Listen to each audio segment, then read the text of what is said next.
这群北区核心里65岁以上长辈聚集，一起来听取钟家宽平所安排的媒体识读课程。根据美国普林斯顿和纽约大学研究指出，扰人就是假新闻最大的分享族群，而且透过 LINE 群组就是主要的传播管道之一。根据分析，因为老人相对病痛多，会关心相关医疗保健资讯，较容易接触到假消息，所以课程当中透过实际案例教大家如何分辨。更重要的是，有8个查证软体来防止招骗。台湾事实查核中心，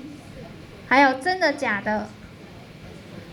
事实查核跟真的假的，就这样那个。真的假的啊？如果你对那个内容还有疑问，你还可以去人家的那个网站上，然后反映，你觉得这则讯息有可能是真的，有可能是假的，还会有专人来跟你分析。还有这种趋势科技防诈骗达人，这种的话还可以直接贴连结，单购的那个网址，这样你就不会说随便乱点你的那个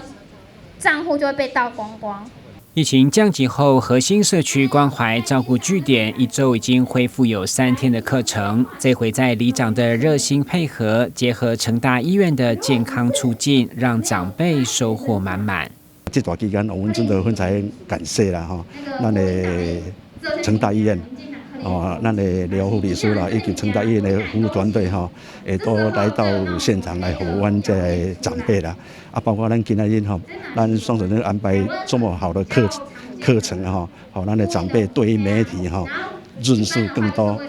以免以后咱的长者会受骗啦。如果这个长者看到这一面假讯息，刚好是他本身罹患的这个疾病，他就对这个有兴趣，所以他就误认为原来打胰岛素会洗肾，或许他刚好就是糖尿病进展到医生要叫他洗肾，要叫他洗肾或要叫他打胰岛素，所以当他自己亲临到目前现阶段这个状况的时候，他就会把这个假讯息，他就会没有去求证，那他宁愿相信这些假讯息，然后来错过了医疗方面正确的处置。透过中嘉媒体、三冠王双子星有线电视到社区来宣导这个假讯息要怎么识读，对民众的一个媒体识读的一个影响，让他从他自身改变。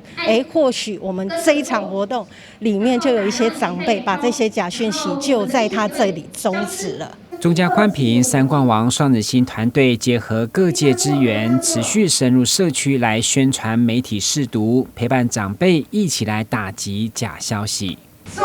结假消息，赞！记者郭文吉、林庚台南报道。